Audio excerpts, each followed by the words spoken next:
Okay. All praises to Yahweh Bashem Yahweh Shai back for another Sabbath class. Like I said, we do so in the name of Yahweh and Yahweh Bahashem Yahweh Shai. That's the name of the Heavenly Father, and through the Son, who people ignorantly call Jesus Christ. Right. Back for another Shabbat class. All praises for that. All praise that the Most High gave us another chance to give Him His glory, put His name on high. Okay. First off, the name of the lesson today is it babies in the kingdom of heaven, right? But I had a lesson last week where I was talking about the guy talking the Old Testament, and I missed a very key point. So I want to touch on that briefly, real quick, before I get into my lesson. And the last thing I'm talking about today is the holy days going to come up at the end of our Hebrew calendar year.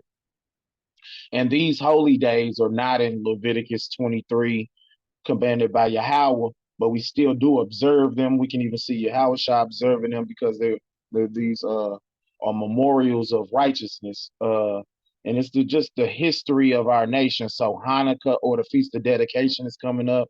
That's gonna be the lesson for next week, but you kind of got to get in the spirit of all these holy days because we just had blowing of the trumpets, and we just had Feast of the Tabernacles and Day of Atonement, right? So this the holiday season for us too, but no pagan holidays, no celebrating our cousin getting killed. Like we ain't doing that, right? So first off, so we talked about last week, right? How God talks in the Old Testament. But one key point I left out is right. People saying God did not talk in the Old Testament, but who is Yahweh Shai? Go to John 1:1.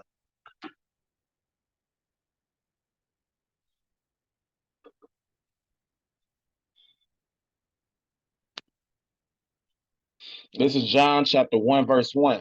It says, in the beginning was the word, and the word was God, and the word was well, let me read this in Greek. Go to the blue letter. I don't like this verse in English.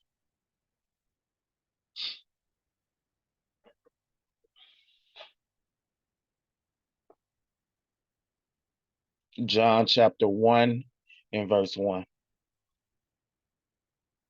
All right. This is John chapter 1, verse 1. It says, in the beginning was the word, and the word was with God, and the word was God. Click on the interlinear. Let me read it that way.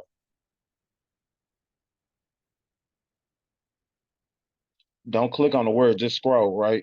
Just scroll down. So it says, in the beginning was the word logos, right? So Christ is the word of God.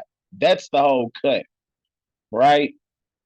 God is speaking in the New Testament because Christ is the word of God. But in the beginning was the logos, right? Keep going. That's Yahweh Shah, the word, right? And the word, the logos, keep going, was with God, was with Theos, right? Keep going. And the word was God, was Theos.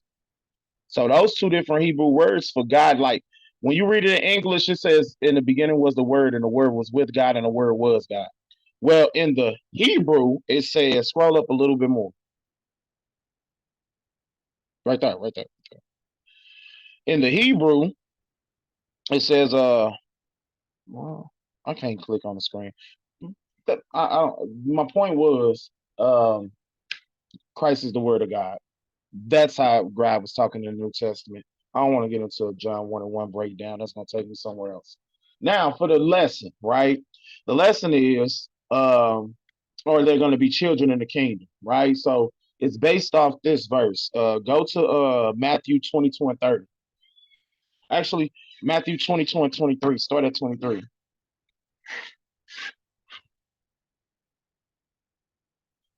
Matthew 22 and 23, right? It says, in the same day came unto him the Sadducees, which say there is no resurrection. Keep in mind, the Sadducees don't think there's a resurrection. The Pharisees believe in resurrection, right? So that's the difference between the two. If you hear the Pharisees and the Sadducees and the scribes, well, the scribes are the people that write stuff down. The Sadducees are the people that don't believe in resurrection, and the Pharisees believes in resurrection, right?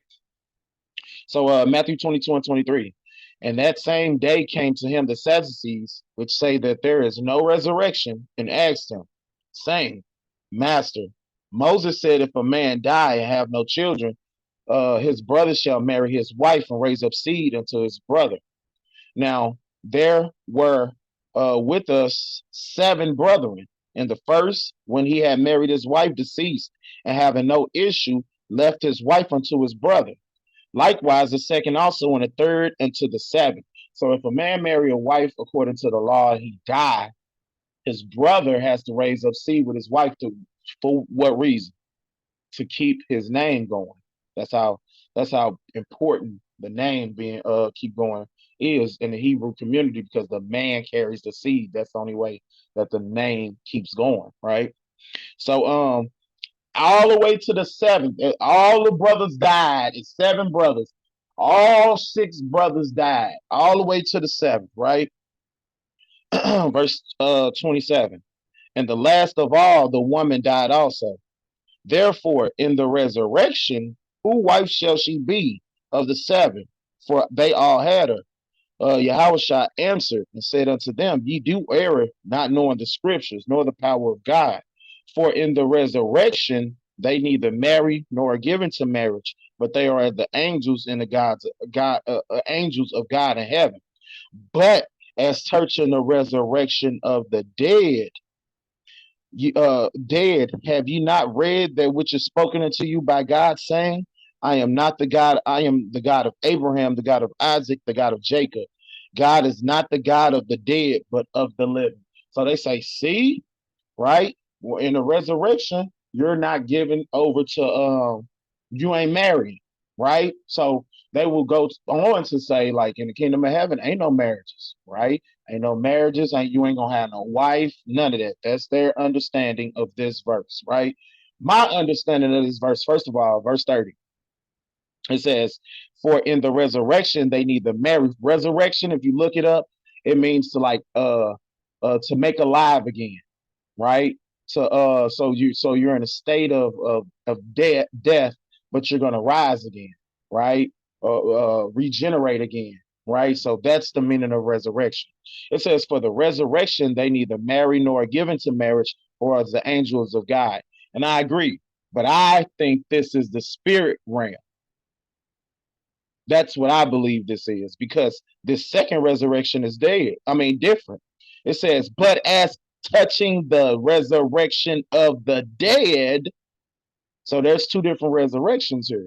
But as touching the resurrection of the dead, have you not read that which is spoken to you by God, saying, I am not the God of Abraham, but I am the God of Abraham, the God of Isaac, and the God of Jacob. God is not the God of the dead, but of the living. So when you're in a resurrection state, you're not living, you're in the spiritual realm, right? But everybody gets regenerated. That's why he said he's not the God of the dead, but the God of the living. So that's my understanding of this verse. I don't believe this verse is not saying, I don't believe this verse saying we don't have kids or wives in the kingdom. And I'm going to get to why. But that's my understanding of this verse. I didn't want to go to another verse and not explain this and my understanding of this. So I believe in a spiritual realm. No, ain't nobody going to be getting married. You're going to be getting judged. But everybody got to get regenerated back on this earth, right? And on this earth, you are going to be marrying and having babies. And the kingdom of heaven is going to be on this earth. And I'm going to prove it. So that's my understanding. Give me Zechariah 13 and 8. Zechariah 13 and 8. All right. Check out this, right? So it says, now keep the linear logic. Pay attention. So first of all, ain't nobody getting married in the kingdom. This is the understanding that I'm gonna tear down. Ain't no marriages, ain't no babies, right? This Zechariah chapter 13, verse 8. And it shall come to pass that that in all the land, saith the Lord Yahweh, Two parts shall be cut off and die, but the third part shall be left therein. Right? So we know this is a prophecy about 2/3 of Israel being killed, right here in Babylon, actually. So if you take a big old pizza and you cut it into three slices, it's only three pieces, like a Mercedes Benz sign, right? It's cut it into three pieces. Well, two of them pizzas, them big old, which is most of the pizza, those are gonna be our people that die, and only one slice gonna be saved, right? Let me read it again. And it shall come to pass that in all the land, saith the Lord Yahweh, two parts therein shall be cut off and die, but the third shall be left therein. Verse 9. And I will bring the third part through the fire, and will refine them as silver is refined, and I will try them as gold is tried. And they shall call my name, and I will hear them, and I will say, it is my people, and they shall say, the Lord Yahweh is my God. So the 1/3, the Most High ain't gonna kill them, but the 2/3, the Most High gonna kill. But we got a prophecy saying all Israel gonna be saved. So how 2/3 gonna get killed and all Israel gonna be saved? That's where the prophecies come in, right? That's where you need to know the rest of the Bible and not just the New Testament, right? Give me Deuteronomy chapter 30, verse 1. Let's get into it.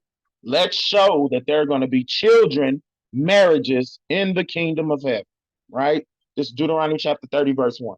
Let's prove that this is the kingdom of heaven. So it says, and it shall come to pass when all these things have come upon thee, the blessings and the curses which I have set before thee, thou shalt call them to mind among the nations where the Lord thy God hath driven thee. And thou shalt return unto the Lord Yahweh thy God, and shalt obey his voice according to all that I command thee this day, thou and thy children, with all thy heart and with all thy soul. That then the Lord thy God will turn thy captivity. Turn thy captivity means end it. Verse 3. That then the Lord thy God will turn thy captivity and have compassion upon thee, and will return and gather thee from all the nations, whether the Lord thy God has scattered thee. This hasn't happened yet. This is a future prophecy, and it's talking about the kingdom of heaven, right?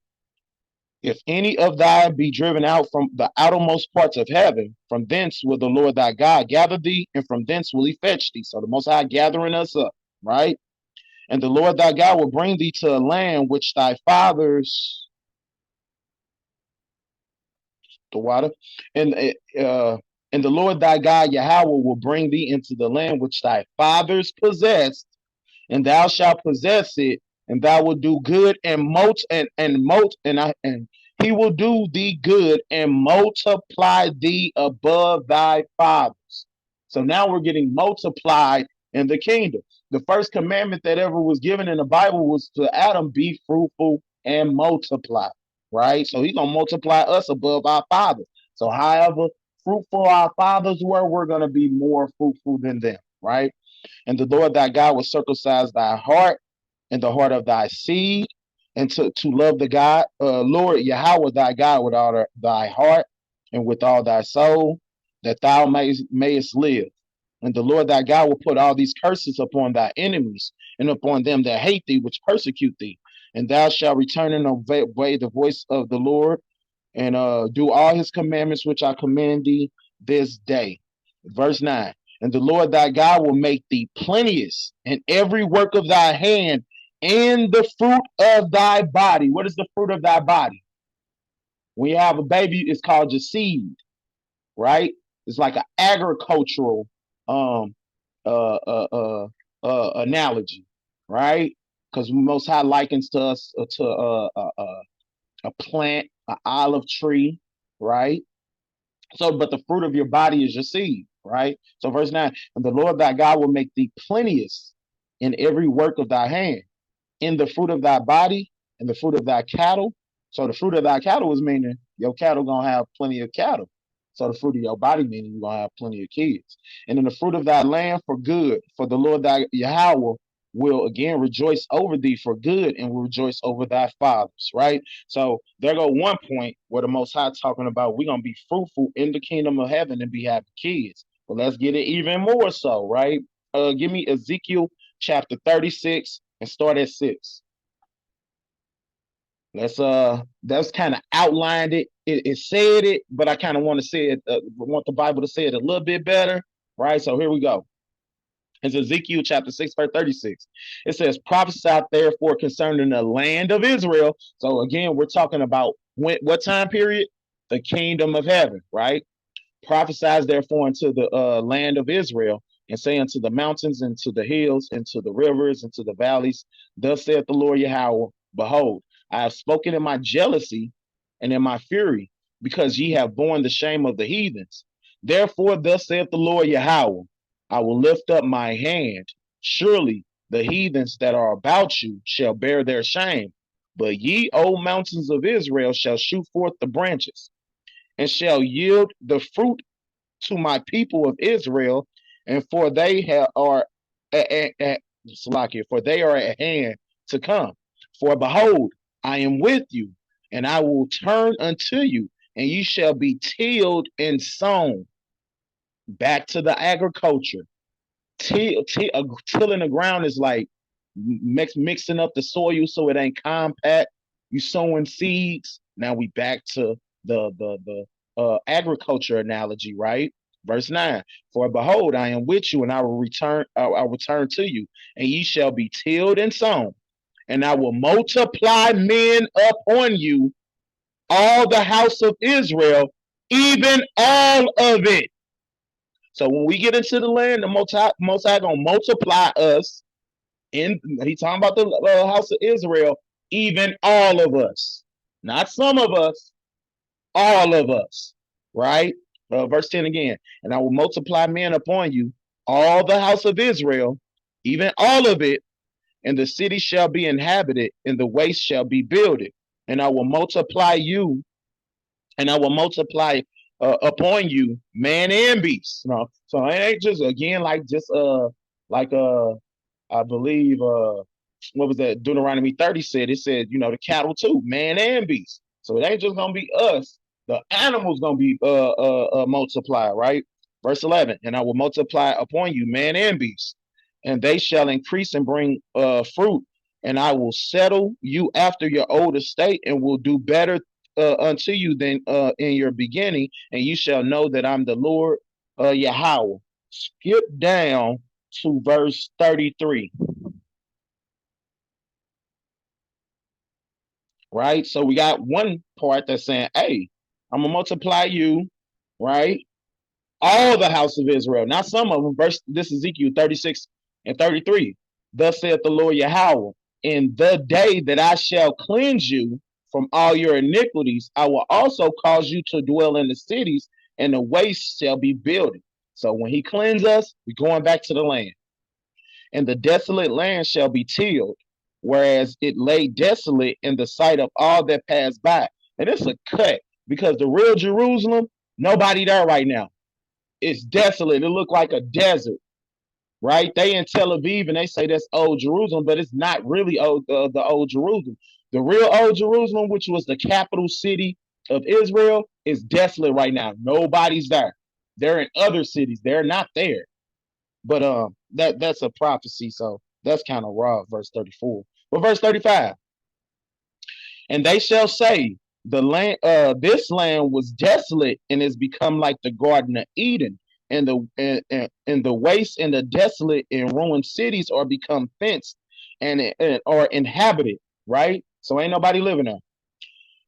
Verse 36, then the heathens that are left round about you shall know that the Lord Yahweh builded up the ruined places, and have planted and plant that which was desolate, and the Lord hath spoken it, and I will do it.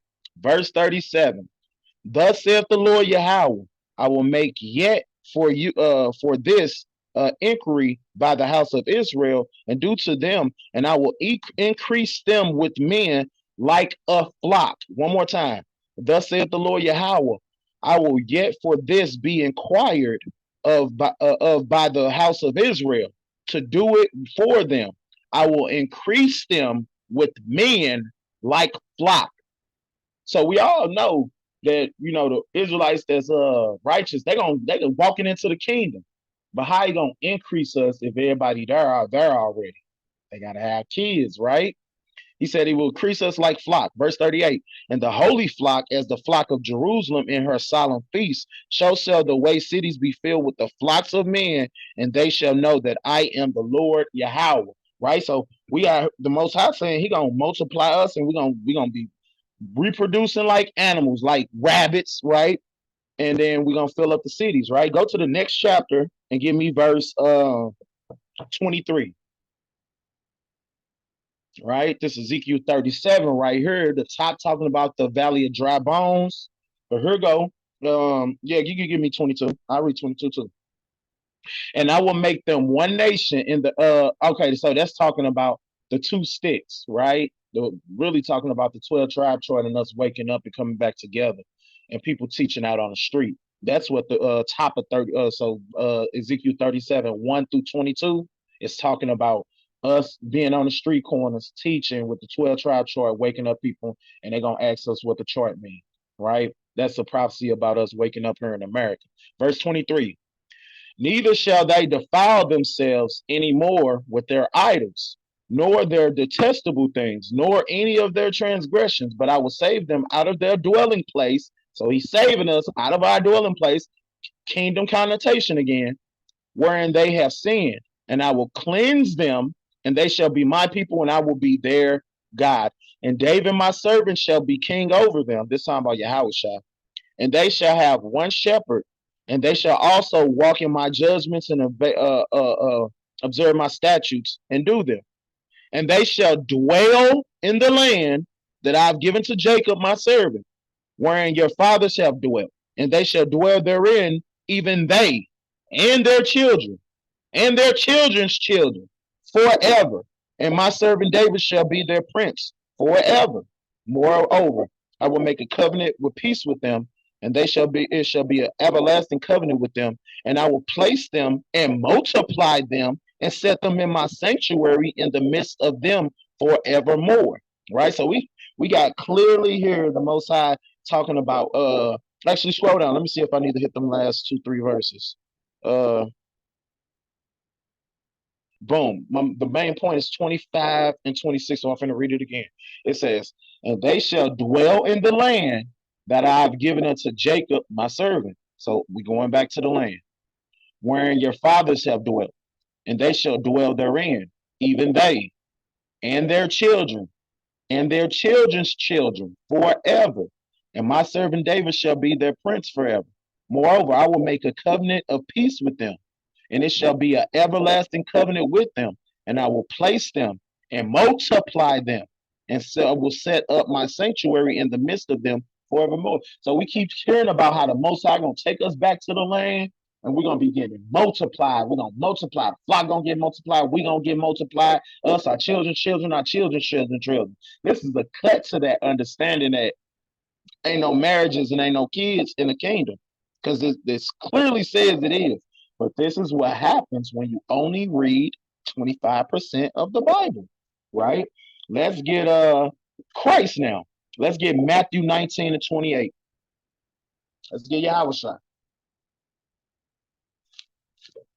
All right. It's Matthew 19 and 28. It says, and Yahweh said, verily I say unto you, they which shall, oh, as a matter of fact, I'm saving this. This the cut. This the cut. Give me Matthew 25 and 1. I'm saving that. Matthew 25 and 1. So if the kingdom of heaven ain't got no wives, why is the kingdom of heaven likened to 10 virgins that's waiting on a husband? I don't know. Makes no sense, right? Matthew 25 and 1. Then shall the kingdom of heaven be likened unto 10 virgins which took their lamps and went forth to meet the bridegroom.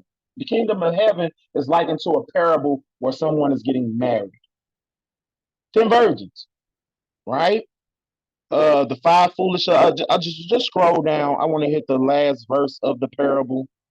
Give me 13, verse 13, 12 and 13. Yeah, but this is a chapter full of parables. It starts off with one, goes right into another one, and it ends with that one and goes right into another one, right? But 12 and 13. verse 12, right? It said, verily, okay, verse 13. No, no, no. Scroll up. I need another verse. Let me see. Nope, another one. Give me 10. And while they went by, and the bridegroom came, the person that's getting married, and they that were already went in with him to the marriage, and the door was shut. Kingdom of heaven is likened to a marriage. But ironically, they say no marriages are in the kingdom of heaven. So I thought that was a cut. I just threw that in there. Give me Isaiah 61 and 8. Let's get the gospel. Isaiah 61 and 8.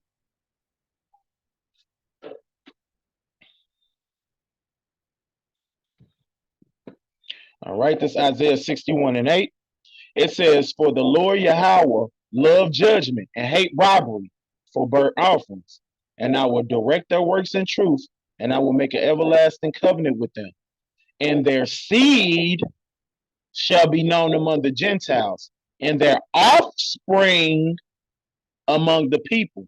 And they that see them shall acknowledge them, that they are the seed which the Lord have blessed.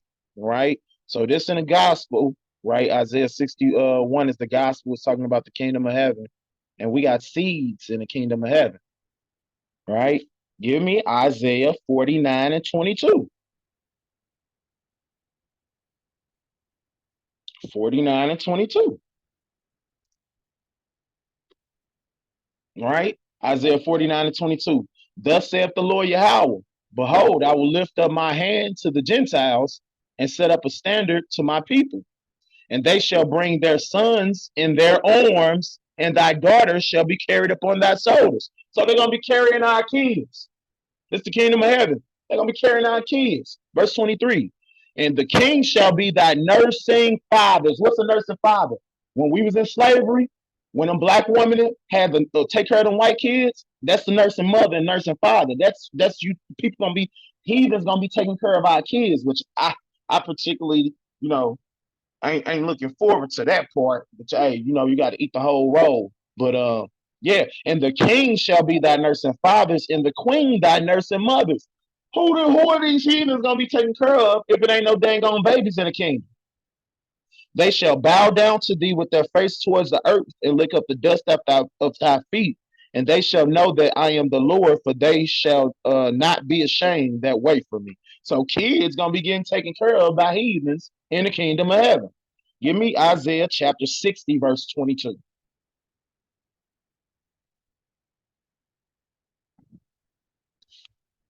I did my notes wrong. I should have went to from straight from 61 to 60, but whatever. Isaiah 61 and 22, right? It says, thy people also shall be all righteous, and shall inherit the land forever, the branch of my planting, the work of my hand, that I may be glorified. Verse 22, and a little one shall become 1,000, and a small one a strong nation. I, the Lord, will hasten it in its time.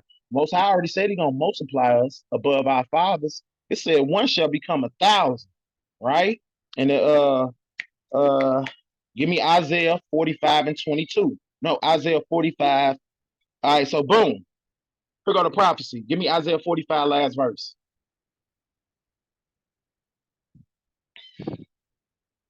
Is this the prophecy? It's Isaiah 45 and 25. And the Lord shall all the seed of Israel be justified and shall glory. So that's how 2/3 are going to be killed, right? But they're still going to make it to heaven in the end. Because the Lord said, Isaiah 45 and 25, and the Lord Yahweh shall all the seed of Israel be justified and shall glory. Give me Romans 11 and 26. And then I'm finna hit the I'm finna cut off the head of this doctrine with Matthew 20, 19 and 28. So give me Romans 11 and 26. This is the prophecy. And so all Israel shall be saved, as it is written, there shall come out of Zion the deliverer, and shall turn ungodliness from Jacob. For this is my covenant unto them that I shall take away their sins. As concerning the gospel, they are enemies for your sake. So as concerning the gospel, Yahweh Ba'Shem Mashiach, they enemies. But as touching the election, they are beloved for the Father's sake. But because they're Israelites by blood, because if the root holy, the branch is holy. That's above in this chapter, right? But as touching the election, they are beloved of the Father's sake. And that's how all Israel will be saved. Now give me Matthew 19 and 28 and destroy this doctrine with Christ's own words. Because it ain't no way you're finna get out this last verse. It's Matthew 19 and 28, right? Check this out. It says, and Yahweh said unto them, verily, verily, I say unto you, that ye which have followed me in the regeneration, when the Son of Man shall sit on the throne of his glory, ye also shall sit upon the 12 thrones, judging the 12 tribes of Israel. Here go the point.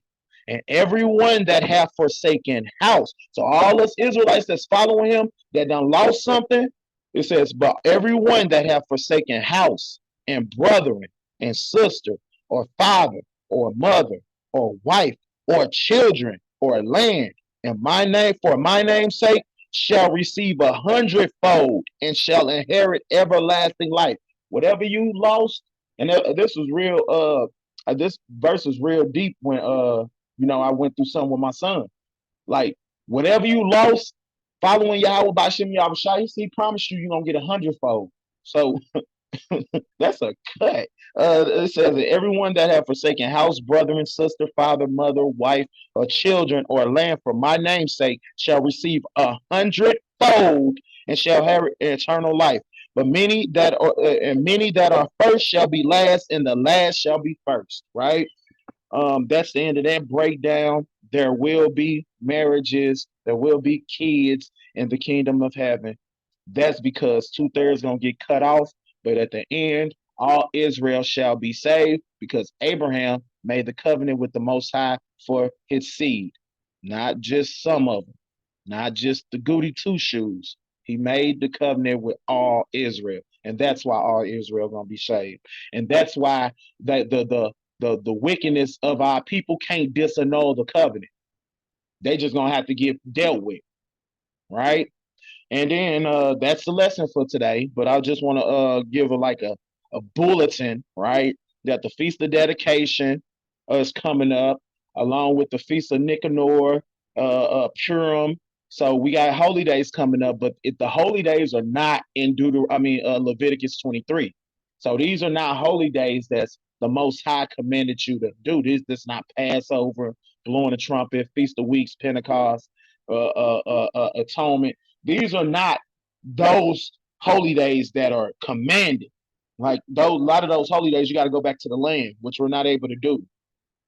But these holy days we do as a remembrance, a memorial, and we're rehearsing the righteous acts. So Hanukkah or Feast of Dedication, excuse me, as it is called, is coming up. It's coming up around Christmas time, right? We're not celebrating no dang on Christmas. We ain't doing that one, right?